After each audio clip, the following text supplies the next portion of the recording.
Shalom semuanya. Selamat pagi dan salam damai sejahtera untuk kita sekalian. Pada pagi hari ini saya akan berbagi sharing tentang pengharapan orang percaya. Rasanya tema tentang pengharapan orang percaya ini sudah saya bahas beberapa kali. Dan setelah saya baca surat-surat Paulus kepada orang-orang yang dilayaninya, kepada jemaat-jemaat yang digembalakannya, saya sangat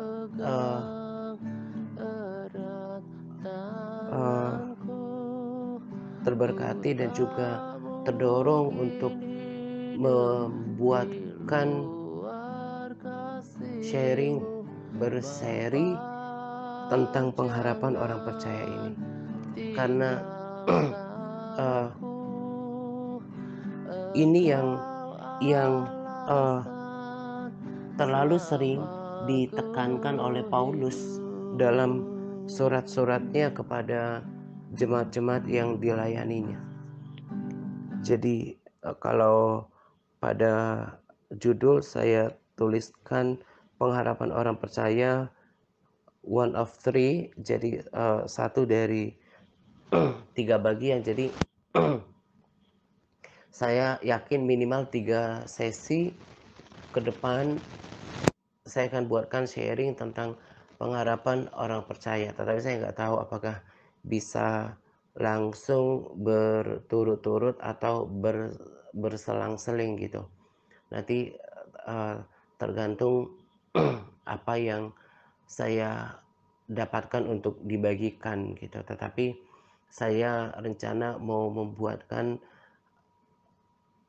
sharing berseri tentang pengharapan orang percaya ini.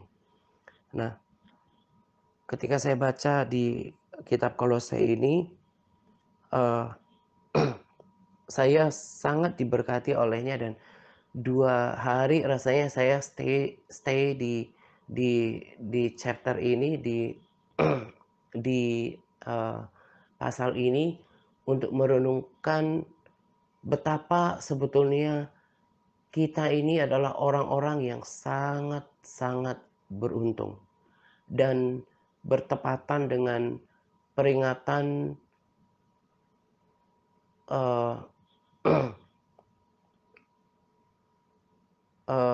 Jumat Agung dan juga kebangkitan Tuhan. Ini kan erat kaitannya dengan apa yang dikerjakannya di kayu salib gitu. Nah, jadi saya betul-betul masuk ke dalam ke dalam ke dalam karya besar yang dikerjakan oleh Yesus di kayu salib. Dan saya mengakui bahwa di usia sekarang dan perayaan peringatan Kidung Jumat Agung, tadi saya bilang Kidung Agung ya, Jumat Agung yang paling saya hayati sepanjang hidup kekristenan saya. Hari Minggu bahkan saya teringat lagu-lagu di gereja lama yang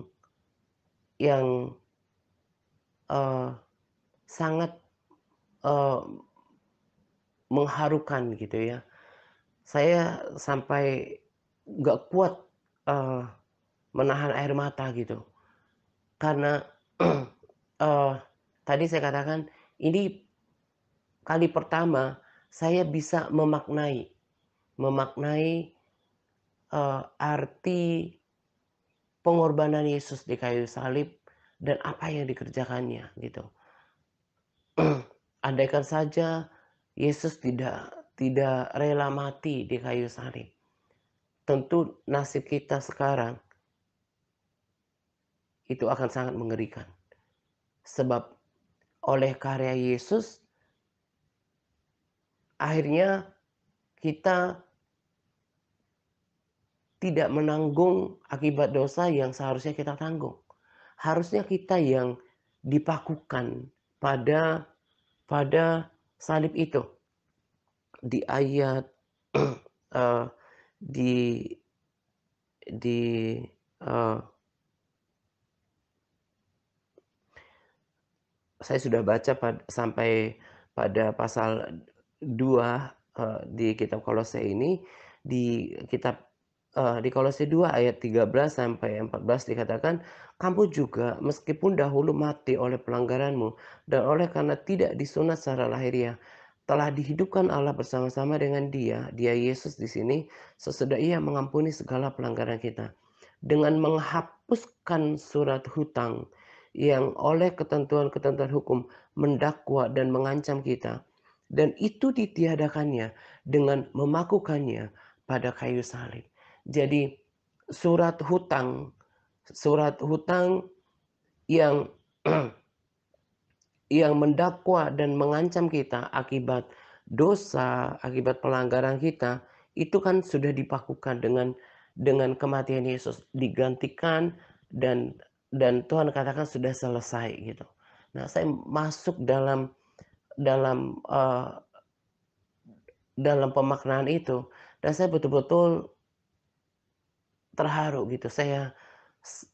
Sepanjang minggu saya berkali-kali sepanjang hari itu saya, eee eee, tidak sanggup menahan air mata dan saya berlutut gitu ya.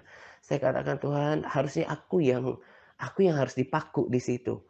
Harusnya aku yang menderita gitu sebagai akibat dari pelanggaranku sendiri, dosaku sendiri." Yesus tidak berdosa, tapi Dia menanggung dosa kita dan membayar lunas surat hutang yang seharusnya kita tanggung, yang kalau Yesus tidak mati, kita harus siap untuk didakwa dan kita diancam oleh hukuman dosa itu. Tetapi Tuhan memilih untuk mati, Dia menderita, Dia disalibkan supaya kita merdeka, supaya kita tidak akan didakwa lagi dan kita tidak perlu menanggung penderitaan akibat dosa kita. Saya masuk pada pengertian ini, memaknai ini dan saya ada ambil beberapa komitmen sih. Saya bilang, "Tuhan, saya mau taat gitu, saya mau lebih sungguh-sungguh lagi," gitu. Ya, saya sudah belajar hidup taat total dari 6 tahun yang lalu kurang lebih. Tapi ketika saya menjiwai apa yang Yesus lakukan di kayu salib, saya bisa merasuk, di dalam jiwa saya tentang penderitaannya gitu ya. Sekalipun tidak tidak menonton, film Passion of, eee, Christ, tapi itu kan kebayang gitu ya bagaimana bagaimana bilur-bilurnya dia dia ketika dicambuk, eee eee, dagingnya tercabik gitu ya, itu kan sesuatu yang sangat menyakitkan. Sedangkan dalam film aja kita tidak kuat melihatnya, apalagi dalam kenyataannya gitu ya. Yesus betul-betul menderita, menggantikan kita di dalam di kayu salib. Saya sebetulnya tidak begitu suka, eee, mengad eee, me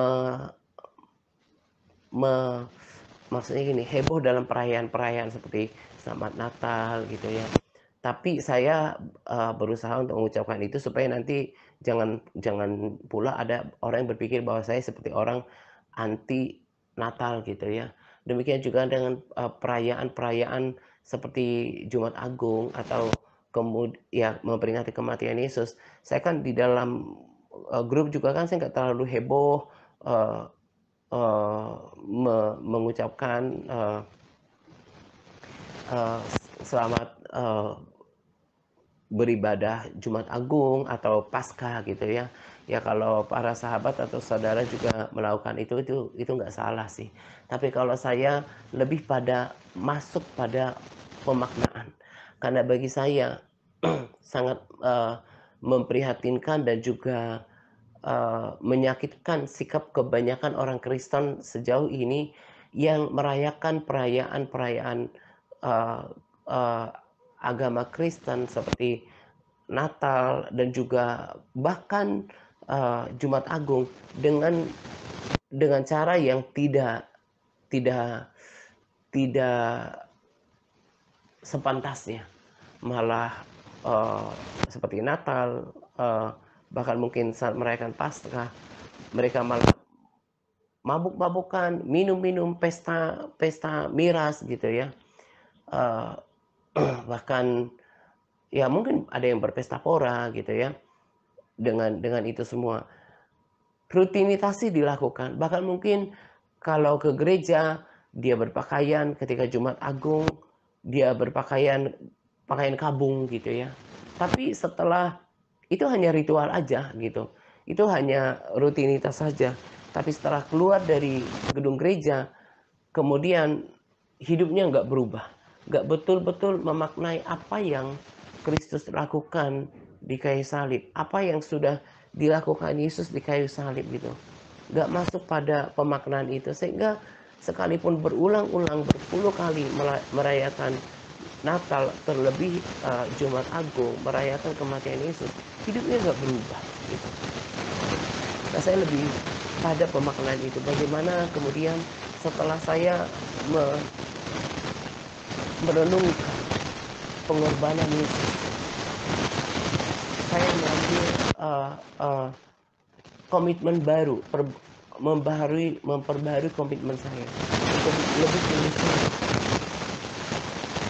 memiliki sikap hidup yang yang menghargai apa yang Tuhan sudah lakukan di kayu salib, dengan sikap hidup yang lebih mengasihi Tuhan, lebih lebih taat, lebih sungguh dalam melayani, lebih sungguh-sungguh mempelajari, merenungkan firman-Nya, membaca firman-Nya, lebih lagi berkomitmen untuk memuji, menyembah Tuhan, berdoa, mendoakan orang lain, mengambil tanggung jawab dalam tanda kutip ya, apa yang mengambil bagian dan mengambil tanggung jawab dari tugas yang belum selesai dilakukan oleh Yesus, yaitu menuntun orang kepada pengenalan akan Tuhan, melayani jiwa-jiwa, karena itu kan yang menjadi tangis Tuhan, memberitakan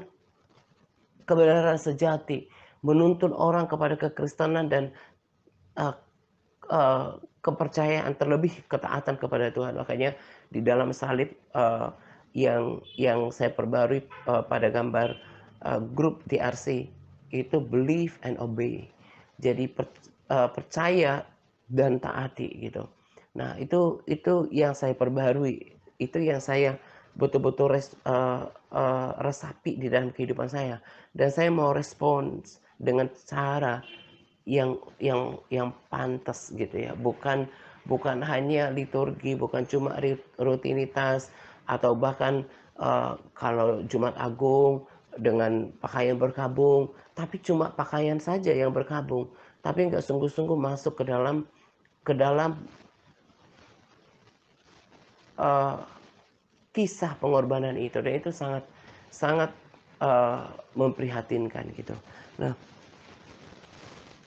apa yang saya katakan tadi tentang pengorbanan Yesus yang kita baru saja rayakan, itu erat kaitannya dengan pengharapan yang Tuhan telah kerjakan 2000-an tahun yang lalu.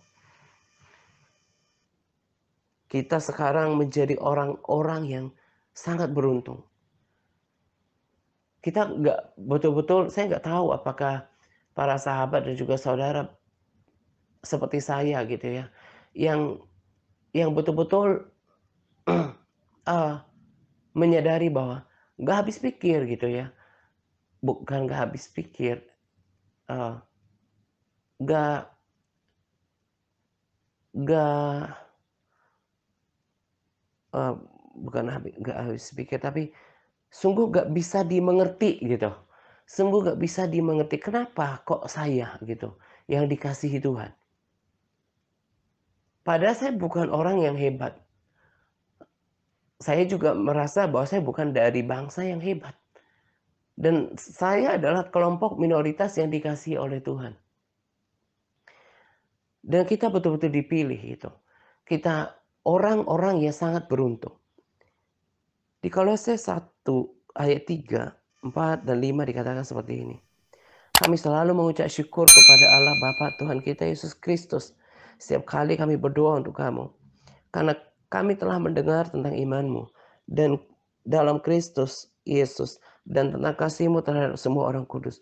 Oleh karena pengharapan yang disediakan bagi kamu di surga. Tentang pengharapan itu telah lebih dahulu kami dengar dalam firman kebenaran, yaitu Injil. Ayat 12 berkata, saya langsung lanjutkan ke ayat 12. Dan mengucap syukur dengan sukacita kepada Bapa yang melayakkan kamu untuk mendapatkan bagian dalam apa yang ditentukan untuk orang-orang kudus di dalam kerajaan terang. Ia telah melepaskan kita dari kuasa kegelapan dan memindahkan kita ke dalam kerajaan anaknya yang kekasih. Jadi kalau tadi saya katakan gak habis pikir kenapa kok kita mendapatkan kasih karunia. Gak habis pikir dari miliaran orang. Kita ini dipilih. Dan Tuhan sudah siapkan kita sebuah kerajaan terang. Kerajaan Allah, kerajaan kekal, di mana nanti Tuhan ada di sana dan kehidupan yang diimpikan oleh banyak orang. Ada banyak orang di luar sana yang dipilih tapi belum tentu diselamatkan karena dia tidak mengerti tentang pengharapan ini. Akhirnya sekalipun dia menjadi orang yang beragama Kristen, tapi dia tidak mengerti pengharapan ini, lalu hidupnya biasa-biasa aja. Tapi ada juga orang, ya sama sekali, manusia diciptakan jadi manusia gitu. Tapi pada akhirnya orang-orang ini tidak mengenal kebenaran dan tidak mengenal kasih Tuhan. Tetapi kita mengenal kasih Tuhan dan kita dikasihi, kita sudah disediakan sebuah kerajaan dan Tuhan telah memindahkan kita oleh karyanya, oleh pengorbanannya di kayu salib. Tuhan telah memindahkan kita ke dalam kerajaan anaknya. Dan itu akan terjadi nanti. Kalau kita tetap percaya, kita tetap setia, kita tetap memelihara iman kita, dan kita menjaga ketaatan kita. Saya harus katakan ini dengan lengkap. Gak boleh dan gak cukup hanya memelihara iman, tapi harus menjaga kasih dan ketaatan kita kepada Tuhan. Nah, ini yang Paulus ingatkan kepada jemaat di Kolose, supaya mereka tidak menjadi lemah dalam hidup ini, karena setiap orang, setiap manusia, setiap zaman itu tentu ada pergumulan hidup, ada tantangan hidup.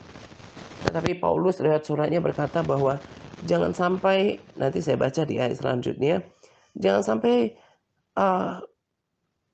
ya di ayat 23 nanti saya baca, supaya kamu jangan digeser dari pengharapan Injil itu.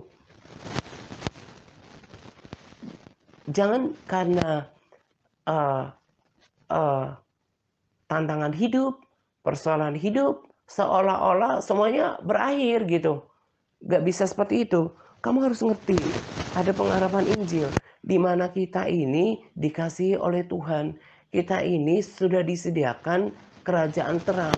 Kerajaan Allah udah menunggu kita. Hanya tinggal bagian kita tetap setia, pelihara iman, mengasihi Tuhan. Nanti ada beberapa hal yang harus saya rinci, hal-hal apa yang kita harus kerjakan selama hidup ini. Dan pelihara ketaatan. Karena apa yang kita dapatkan di dalam kerajaan terang itu tidak ternilai. Dan kita harus sungguh-sungguh sadar bahwa kita sudah dipindahkan dari kerajaan kegelapan ke dalam kerajaan anaknya, di mana Yesus sekarang bertahta dalam kemuliaan. Nah, lalu bagaimana seharusnya sikap orang percaya sambil menantikan kegenapan janji itu? Saya rinci di sini bahwa kita selama hidup, kita harus berusaha mencari kehendak Tuhan dalam kehidupan kita.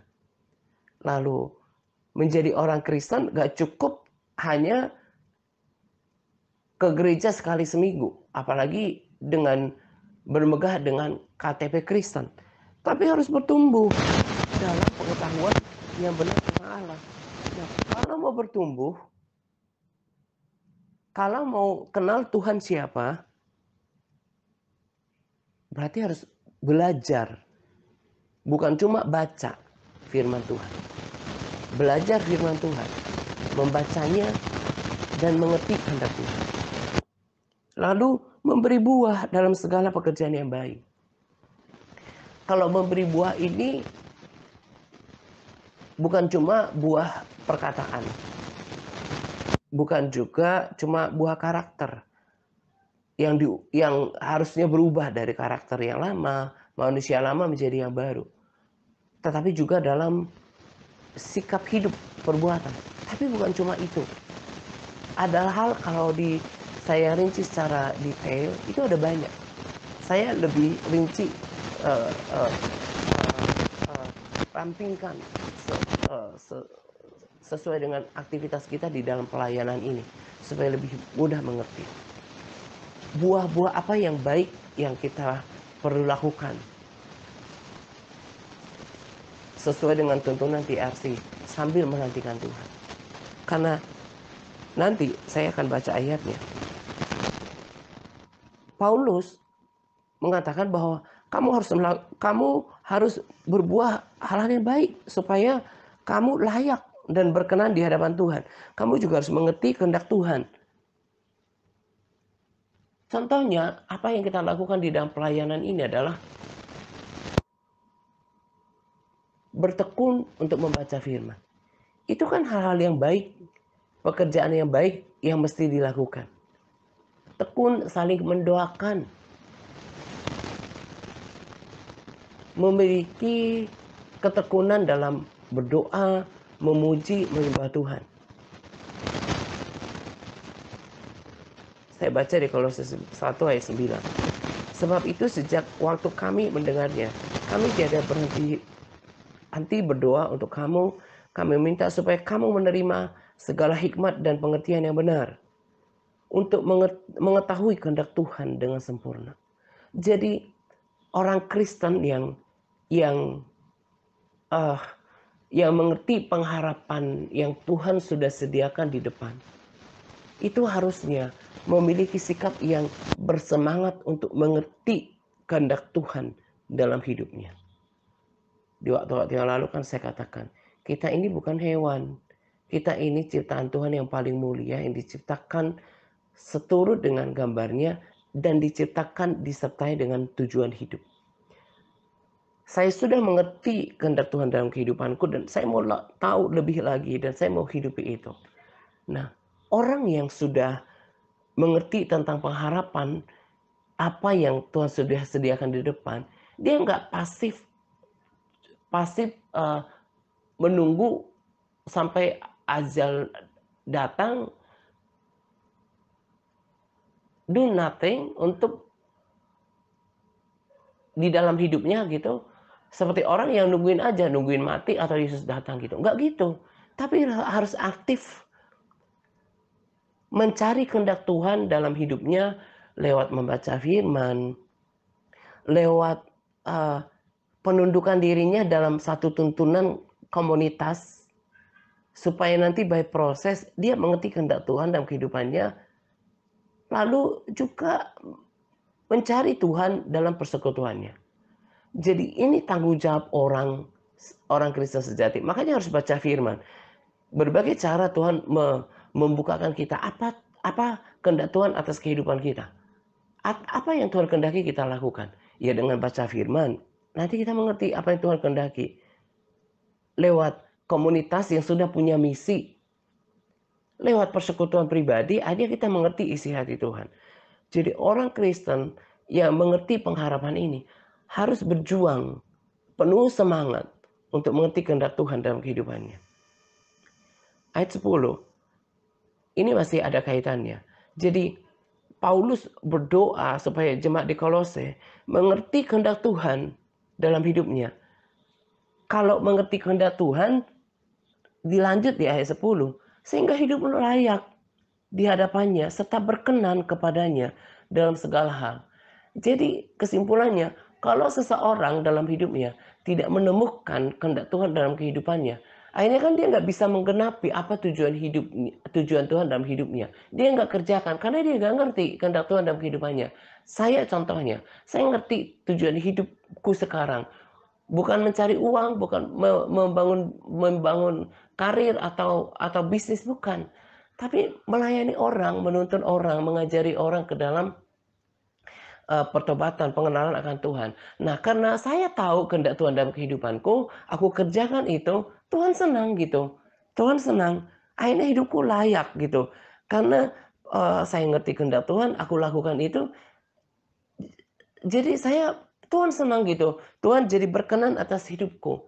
Nah, sebaliknya, kalau orang nggak ngerti tujuan hidup Tuhan dalam hidupnya, karena dia nggak ngerti, jadi dia nggak tahu mau lakukan apa. Ya Tuhan nggak senang atas kehidupannya.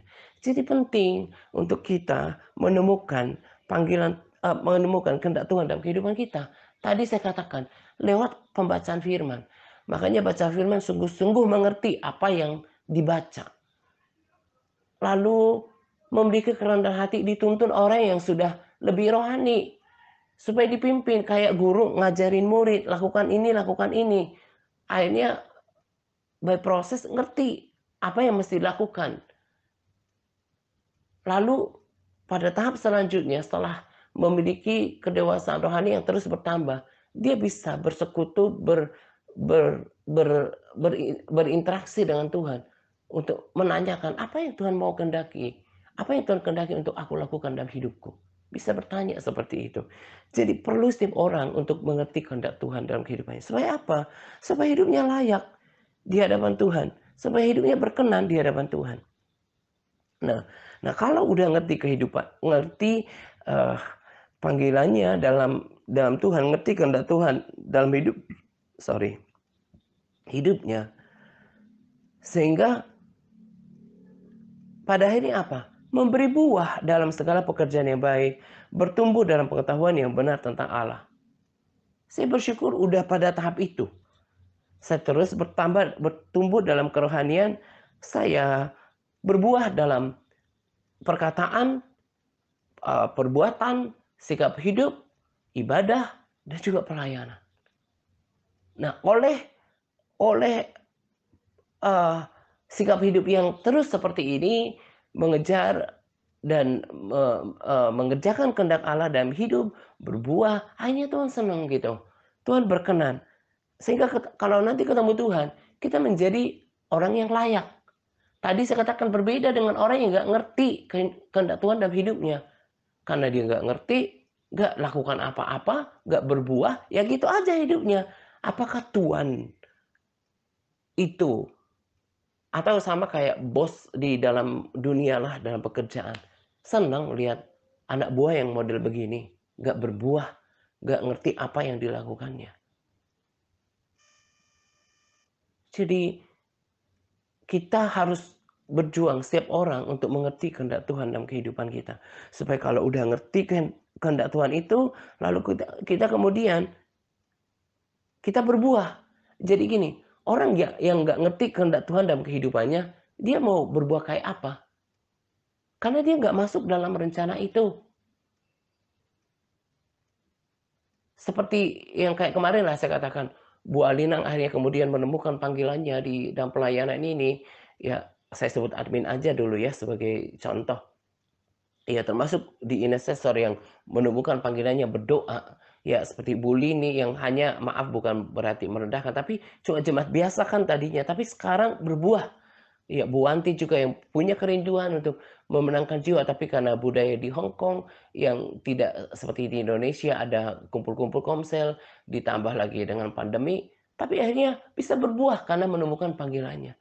Oleh sikap yang terus-menerus lakukan kehendak Tuhan dalam kehidupannya, akhirnya di atas sana, di surga, Tuhan lihat semuanya dan Tuhan senang atasnya. Berbuah dalam segala pekerjaan yang baik. Tentu mulai dari kehidupan sehari-hari, dari perkataan, perilaku yang berubah, karakter, tetapi juga buah. Karena di sini dikatakan berbuah dalam segala pekerjaan yang baik, bertumbuh dalam pengetahuan yang benar tentang Allah. Oleh pembacaan firman Tuhan yang berulang, semakin mengerti Tuhan dengan benar. Dan perlu sekali mengenal Tuhan dengan benar dalam kekristenan. Kalau enggak, ya gitu-gitu aja, cuman ikut-ikutan gitu. Akhirnya karena ikut-ikutan, ya ngikut Tuhan juga tanpa gairah, tanpa semangat gitu. Lakukan semuanya juga asal-asalan gitu. Di ayat 11 dikatakan, dan dikuatkan dengan segala kekuatan oleh kuasa kemuliaannya, dan menanggung segala sesuatu dengan tekun dan sabar. Sebab itu kamu, ayat 23, sebab itu kamu harus bertekun dalam iman, tetap teguh dan tidak bergoncang, dan jangan mau digeser dari pengharapan Injil yang telah kamu dengar dan telah dikabarkan di seluruh alam di bawah langit, yang yang aku ini Paulus telah menjadi pelayannya. Jadi selain mengerti kehendak Tuhan dalam kehidupan kita, kita harus bertumbuh dalam pengetahuan yang benar tentang Allah. Lagi-lagi saya katakan, sumber pengetahuan yang benar tentang Allah. Buku untuk mengerti Tuhan dengan benar itu ada dalam firman Tuhan. Jadi kalau mau mengerti Tuhan termasuk kehendaknya dengan benar, sehingga olehnya setiap kita berbuah dan akhirnya oleh buah itu kita kemudian berkenan, kita layak di hadapan Tuhan. Itu harus cari dalam firman Tuhan. Mengerti sungguh-sungguh apa yang dibaca. Lalu apa yang kita lakukan lagi selagi kita menantikan kegenapan janji itu. Entah kegenapan nanti setelah entah itu rapture kalau itu terjadi, atau the second coming ketika Tuhan nyatakan dirinya. Kita harus sabar dalam menanggung segala sesuatu. Tadi saya sudah baca ayatnya. Kita harus punya sikap hati dengan penuh ucapan syukur dan sukacita kepada Tuhan.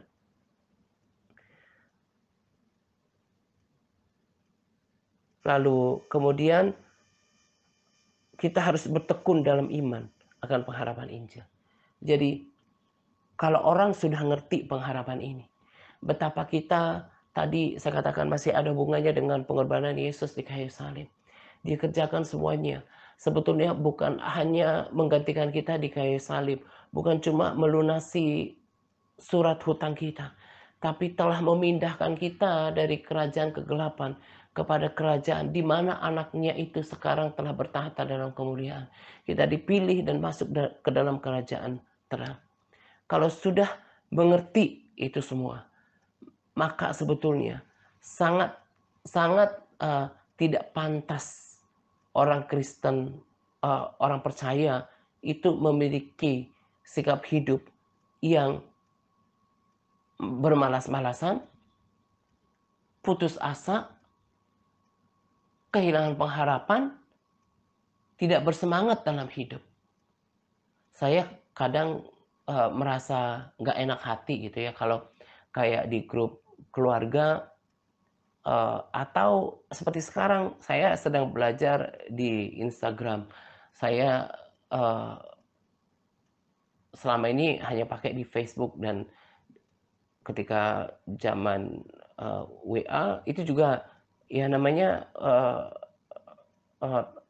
teknologi ya, itu kebiasaan kita aja, kayak handphone kita kalau kita nggak biasakan kutak-katik kita nggak ngerti gitu.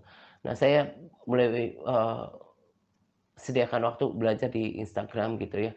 Kadang-kadang juga ikonnya itu kan beda-beda ya. Nah saya aktif di situ seperti orang yang uh, yang tidak terdampak apa-apa gitu ya. Terkesan seperti orang nggak peduli dengan penderitaan orang karena pandemi gitu ya, kesesakan orang. Di dalam keluarga, grup keluarga juga saya aktif gitu ya.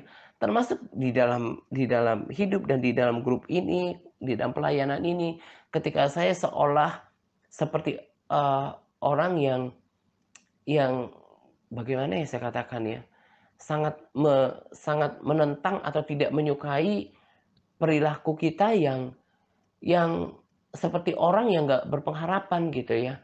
Seolah-olah saya ini tidak mengerti penderitaan setiap kita, kesesakannya karena pandemi, eee eee, beban hidupnya gitu ya. Padahal sebetulnya saya hanya kemudian merespons, eee, pengharapan itu dengan sikap yang benar menurut saya. Saya nggak mau menjadi malas-malasan, saya nggak mau kehilangan semangat, saya nggak mau menjadi lemah, apalagi kehilangan pengharapan. Saya nggak mau digeser pengharapan saya, sukacita saya, damai sejahtera saya dari pengharapan Injil yang ada dalam firman Tuhan. Saya hiburkan diri saya dengan ini semua, sehingga saya nggak mau lemah, saya nggak mau menjadi malas, saya nggak mau kehilangan sukacita dari kesesakan beban hidup yang Tuhan izinkan terjadi. Saya kalahkan itu dengan sukacita pengharapan ini. Betapa kita sudah beruntung gitu. Karena itu miliki sikap hati yang yang berkenan kepada Tuhan. Jangan jangan menjadi orang Kristen yang nggak tahu diri, kemudian jangan menjadi orang Kristen yang yang apa ya saya bahasakan, yang ya jadinya jangan seperti orang Kristen yang buta gitu ya. Nggak tahu kalau dirinya sebetulnya hidup ini kan hanya dijalanin aja, kemudian pada akhirnya kalau pelihara iman dan kasih kepada Tuhan ketaatan, pada akhirnya kan kita akan sampai kepada kerajaan terang itu. Jadi apa yang membuatmu kemudian tidak bersemangat melakukan semuanya? Keterlaluan kan kalau kemudian gak mencintai firman itu. Keterlaluan kan kalau cuma minta harga setia konsisten untuk baca firman, untuk membangun persekutuan sama Tuhan, memuji menyembah Tuhan, beribadah, eh, memaksakan diri untuk taat. Itu kan kebangetan kan? Itu keterlaluan kan sikapnya. Itu ada beberapa hal yang membuat seperti itu. Emang masih buta dengan pengharapan. Nggak ngerti apa yang Tuhan kerjakan di depan. Apa yang Tuhan sudah tulis. Apa pengharapan Injil yang Tuhan sudah kerjakan di dalam dirinya. Maka melalui sharing tentang pengharapan ini, hendaklah yang setiap kita yang punya telinga, ke depan berubah sikap. Kesesakan boleh tetap ada, tekanan hidup boleh tetap ada, tapi jangan punya mentalitas seperti orang orang ini dong, orang orang tawanan yang masih hidup dalam kegelapan. Bersukacitalah untuk apa yang sudah Tuhan kerjakan. Kerajaan terang Tuhan sudah kerjakan. Dan kita sedang menuju perjalanan ke dalam kerajaan di mana anaknya itu yang sudah bangkit dengan kemuliaan sedang bertahta dan menunggu kita. Jadi nggak pantas banget kalau orang percaya kelakuannya itu malas-malasan untuk baca firman. Nggak suka memuji menyembah Tuhan. Masalah dikit down. Apalagi cuma menghadapi kemalasan, kejenuhan, kebosanan gitu, langsung inkonsisten. Nggak bisa dipegang sikapnya untuk setia, konsisten, bersemangat untuk melakukan semuanya. Itu kan bagi saya, sorry ya, ini memang Kristen-Kristen yang buta gitu ya, nggak ngerti apa yang Tuhan sudah kerjakan dalam kehidupannya, apa yang Tuhan sudah sediakan di depan. Bersukacitalah. Kalau nggak punya seperti orang dunia di dunia ini, kan emang nggak terlalu perlu karena kita nggak hidup di dunia ini. Kita hidup dalam kerajaan terang. Tuhan pasti pelihara. Dan oleh pengharapan yang hebat itu, mestinya nggak boleh lagi malas, nggak boleh lagi, apa ya, ogah-ogahan untuk melakukan semuanya. Harusnya lebih sungguh-sungguh beribadah kepada Tuhan, penuh dengan ucapan syukur, eee eee, berterima kasih untuk semuanya, mengenang-enang apa yang ditulis oleh Injil atas kita, bahwa Tuhan sudah memindahkan kita kepada kerajaan anaknya itu, gitu ya.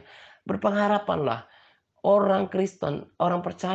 yang orang Kristen yang berkategori orang percaya yang hidup dalam pengharapan, mestinya nggak bisa digoncangkan oleh keadaan dunia ini. Jadi, eee eee eee bercerminlah, eee, dengan hari-hari yang lalu gitu ya. Setelah sekarang saya bagikan tentang pengharapan ini, cepat-cepat malu dengan perilaku itu. Ada pergumulan hidup, terus kemudian lemah dalam melakukan semuanya. Itu tadi saya katakan, dasar memang orang Kristen buta, nggak ngerti apa yang Tuhan sudah sediakan di depan. Masa gara-gara hal-hal kehidupan kemudian kehilangan semangat untuk melakukan semuanya. Apakah bisa ditukarkan itu? Apakah itu bisa hal-hal dunia itu kemudian bisa menyaingi kerajaan terang itu? Nah, jadi kalau udah ngerti sebetulnya apa yang kita dapatkan dari mengikut Tuhan, mestinya harus berlomba, harus bersemangat, harus melakukan, eee, berlomba-lomba untuk menghasilkan buah tadi. Hal-hal yang baik dalam kehidupannya, dalam perkataan, perbuatan, karakter, juga sebagai bentuk terima kasih kepada Tuhan. Yang tadi saya katakan harus mengambil bagian dalam tanggung jawab yang Tuhan belum selesaikan. Kita mendoakan orang, kita mengambil bagian dalam pelayanan sesuai dengan kapasitas kita. Ini adalah sikap dalam merespons apa yang Tuhan kerjakan di kayu salib dan apa yang Tuhan sudah perbuat dalam pengharapan Injil. Jadi tadi saya katakan, makanya saya nggak begitu suka tuh, sebetulnya, eee, apa ya, terlalu heboh perayaan Natal, apalagi berbaju, orang-orang kayak kayak gereja ke gereja memakai pakaian kabung, hanya berkabung hari itu juga, tanpa memaknainya. Peringatan kematian Yesus itu sebetulnya harus menjadi momentum yang rutin untuk terus memperbaharui komitmen kita kepada Tuhan dan juga memperbaharui, eee eee, semangat kita, komitmen kita dalam mengikut Tuhan. Jadi dengan sharing ini, ngerti apa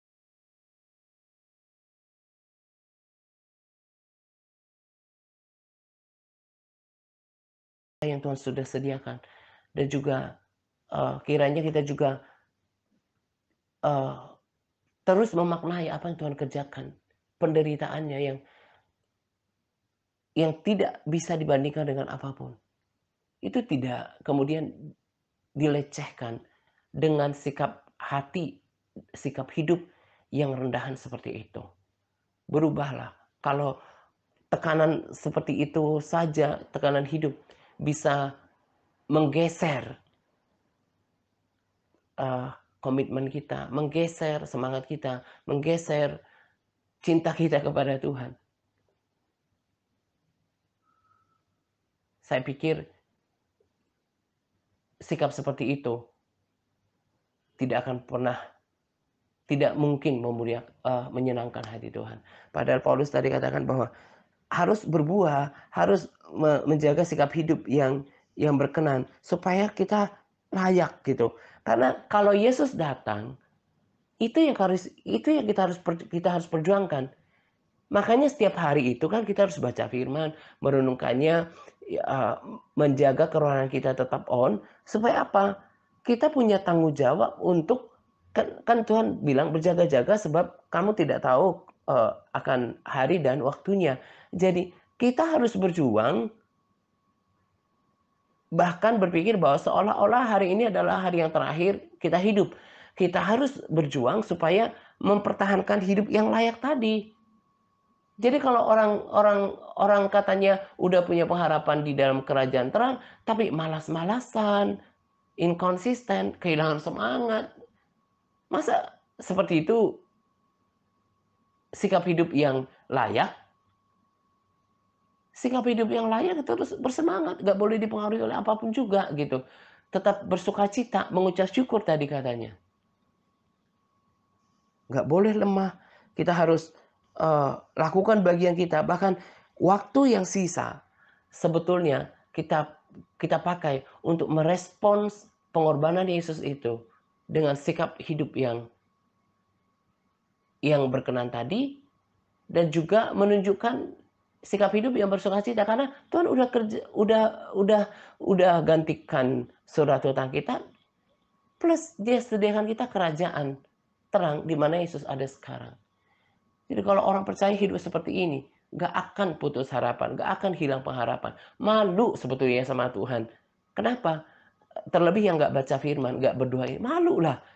Udah dikasihi Tuhan, disiapkan kerajaan terang, kemudian digantikan di kayu salib, tapi sikapnya itu loh, baca firman aja gak punya gairah, mestinya malu. Apalagi kalau masih berbuat dosa, sengaja berbuat dosa dan menikmati dosa.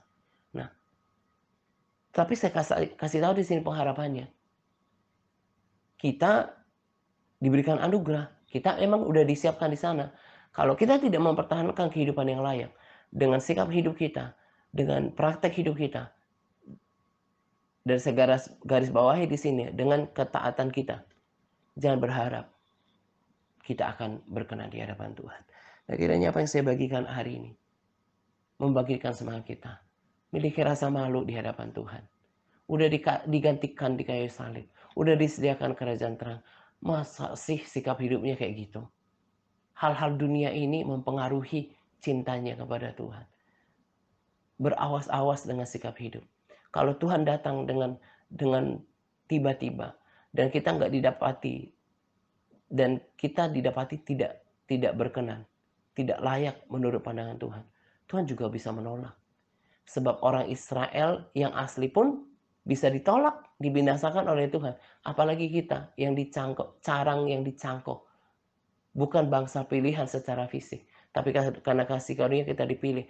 Karena kalau umat pilihan saja secara fisik Tuhan tolak, karena sikap hidup yang tidak seturut dengan maunya Tuhan, tidak layak, apalagi kita. Jadi berawas-awas. Kejar kehendak Tuhan dalam hidup. Berusaha hidup berkenan, berbuah, sabar, tekun dengan semuanya. Terus mengucap syukur supaya didapati berkenan di hadapan Tuhan. Lagi-lagi saya katakan, orang Kristen yang kehilangan semangat, gairah, cinta kepada Tuhan oleh hal-hal yang sementara, bagi saya adalah orang-orang Kristen yang buta, yang nggak ngerti apa yang Tuhan sudah sediakan dalam kehidupannya. Kiranya sharing ini juga mencambuk kita supaya berubah perilakunya. Jangan karena kehidupan sementara yang hanya tidak tentulah tidak sampai 100 tahun, sedangkan usia manusia juga 70-80 tahun. Berapa usia kita sekarang? Jadi sebetulnya hanya puluhan tahun ke depan, dan itu pun kita kan tidak gini loh, apa yang kita rasakan sekarang kan kita nggak tahu akan Tuhan pulihkan dalam beberapa minggu, beberapa bulan ke depan, atau tahun depan. Jadi apakah gara-gara hal-hal yang sementara sekarang kemudian kita tercatat sikap hidupnya pada masa ini, pada waktu ini adalah orang Kristen yang nggak berkenan? Saya nggak mau seperti itu. Saya mau memaknai apa yang Tuhan kerjakan dengan memperbaharui komitmen saya, semakin mencintai Tuhan, semakin bersungguh-sungguh mengikut Tuhan, menaati Dia, melayani Dia, terus berjuang untuk mendapatkan hidup yang layak itu. bersukacita apa yang Tuhan kerjakan. Itulah respons yang tepat menurut saya untuk menghargai karya Yesus, termasuk apa yang telah disediakannya di dalam kerajaan terang. Nah, kiranya apa yang saya bagikan kali ini mengubah kita di hari-hari yang akan datang. Saya bacakan lagi yang terakhir ya. Saya uh, uh, bacakan lagi saya nggak tulis pada capas, tapi baca aja nanti di Kolose 1 ayat 29. Paulus katakan seperti ini. Itulah yang kuusahakan dan kupergumulkan dengan segala tenaga sesuai dengan kuasanya yang bekerja yang kuat di dalam aku. Jadi Paulus ini berjuang dengan segenap tenaganya supaya, saya baca di ayat 28. Dia yang kami beritakan apabila tiap-tiap orang kami nasihati dan tiap-tiap orang kami ajari dengan segala hikmat untuk memimpin tiap-tiap orang kepada kesempurnaan dalam Kristus. Itulah yang kuusahakan dan kupergumulkan dengan segala tenaga sesuai dengan kuasanya yang bekerja di dalam aku. Jadi ini yang saya perbuat juga. Jadi sebetulnya orang yang ngerti bagaimana melayani ala Paulus gitu ya. Saya bukan menyamakan diri saya dengan Paulus, tapi saya bersyukur ternyata pelayanan saya meneladani orang hebat ini gitu ya. Itu yang saya lakukan. Kenapa saya nggak jemu-jemu untuk teriak-teriak, untuk ingatin gitu ya, bersemangat gitu. Supaya apa? Jangan akhirnya kemudian kehilangan sesuatu yang besar itu karena kebodohan kita dalam berperilaku, sehingga kita didapati tidak layak gitu. Nah, berubahlah untuk hari-hari yang akan datang. Kalau dirimu punya telinga yang mendengar dan memperhatikan apa yang saya bagikan ini, harusnya memperbaharui komitmen diri, semakin taat lagi, semakin berkenan lagi, semakin bersungguh-sungguh lagi, semakin bersemangat lagi, semakin bertekun mencari kehendak Tuhan, semakin berbuah, hidup dalam ucapan syukur. Tadi nasihat Paulus apa? Harus sabar, harus bertekun. Apapun yang Tuhan izinkan dalam kehidupan kita, harus bertekun, sabar menghadapi semuanya, supaya didapati layak di hadapan Tuhan. Nah, ini saja yang saya mau bagikan pada kesempatan ini. Diperhatikan, disimpan dalam hati. Jangan lagi terus-menerus seperti orang bodoh, berperilaku bodoh. Cuma dengar hari ini, lupa. Simpan dong di dalam hati, renungkan dong. Termasuk karya Yesus itu harus diresapi, dimaknai, supaya nggak jadi orang yang sembarangan lagi, yang sengaja berbuat dosa. Harusnya kita yang disalibkan, tadi kan saya bilang, tapi Tuhan sudah gantikan, gitu ya. Belajar menghargai karya Yesus, respons dengan sikap hidup yang layak dan berkenan. Selamat menjelang doa pagi untuk kita sekalian. Sangat semangat berpuasa kepada para sahabat yang terus bersemangat dalam berpuasa. Semangat Tuhan Yesus memberkati kita senantiasa. Amin.